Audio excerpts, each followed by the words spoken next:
Well, the BBC's reporting of the Gaza conflict has breached its own editorial guidelines more than 1,500 times. A study of 4 months' reporting found the BBC had accused Israel of war crimes 127 times compared to just 30 for Hamas. And they'd accused Israel of wanting a genocide 283 times. But you know how many times they'd said that about Hamas, who have the destruction of Israel as part of their charter? 19 times. Yeah, extraordinary. Joining us now is former chair of Foreign Affairs and Defence, Michael Danby. Michael, appreciate your time. How big of a failure is this? I mean, that a public broadcaster has shown such extreme bias towards a terror organisation. Well, Danica, it ranges from the silly to the sinister. We remember that poor BBC post when Israel extracted those 4 hostages from Khan Yunis, who seriously turned to Peter Lerner, the Israeli spokesman, and said, but couldn't you have warned the people in the area before you did the raid? I mean, like, there were civilians and Hamas militants killed when the Israelis went in to rescue them, but how silly is that? Now, Danny Cohen, who's a senior BBC executive, has called on an independent inquiry into the BBC. Now, it's like the ABC here in Australia. The both of you understand this. Why are they getting these weekend demonstrations every weekend in Melbourne? Why are they getting them in London? Because the mainstream media are whipping people with a completely biased coverage into a very emotional state over all this. So it has very serious implications.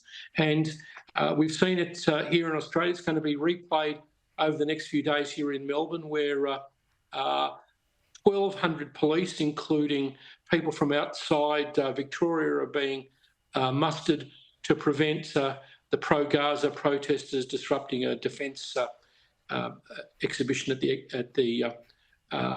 in central Melbourne. The other thing on this, Michael, is that certain media organisations, I think, bear some responsibility for the fact so many hostages are still being held, because this kind of biased reporting surely only offers encouragement to Hamas to keep going. It's working. Israel is being demonised on the world stage. Well, if you were Sinwar, this is part of your strategy, and if you were him, wouldn't you think that it is working? So this cycle has to be broken. I don't think it will be done by changing the unfair coverage of this issue in the media, although we should focus on the BBC and the ABC. But change has to come from serious people, particularly in American politics. We cannot let the world have the Suez Canal blocked with all of international shipping. The US and the UK used to guard freedom of passage everywhere, but now they allow the Iranians to fund these sandal and sack-wearing Houthis who somehow have the ability to vector missiles onto commercial shipping.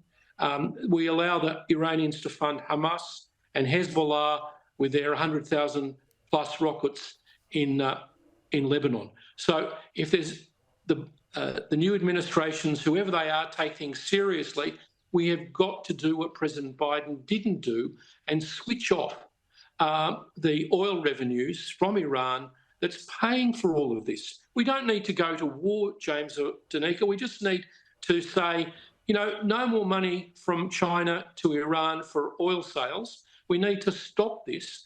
The world is fed up with this conflict taking place, and the way to do it is for the Americans to turn off the cash flow from Iran to these proxies that are causing mayhem all over the Middle East. Yeah, absolutely. It's shocking that it hasn't happened already. Now, look, Michael, the Turkish President Erdogan has met with the President of Egypt and has called for an alliance of Islamic nations to fight against Israel.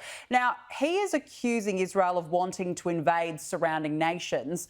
I'm not sure how many nations take notice of Turkey, but doesn't this demonstrate again the stupidity of allowing Turkey into NATO? Well, it's been in for a long time, and it's got some hostage American tactical nuclear weapons there at Incirlik Air Base. So the Turks are a problem. The Germans have a word for this attitude that they have, that Israel wants to invade surrounding countries. It's a word called Wolkenkuckucksheim. cloud cuckoo land. And I'm sorry, that's where President Erdogan seems to live most of the time. Look, the Israelis made a terrible mistake when some poor Turkish civilian was killed in a demonstration in the West Bank. But to say that the Israelis want to invade surrounding countries, the real issue is Iran funding all of these proxies around the world, blocking the Suez Canal, causing mayhem to a democratic ally of the West, Israel, and disrupting international peace by sending missiles to blow up Ukrainian cities every night. When the Biden administration didn't take that seriously, when they first started shipping missiles to the Russians for bombing all over Ukraine, that was a stage where they should have been called in, the Iranians, and stopped.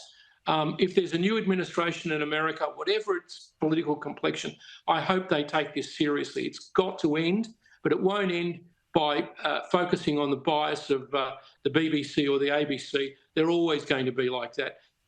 It's going to be by serious policymakers taking Iran seriously and switching off the cash to all of these proxies. Yeah, very good insights, Michael Danby. Thanks so much for joining us tonight.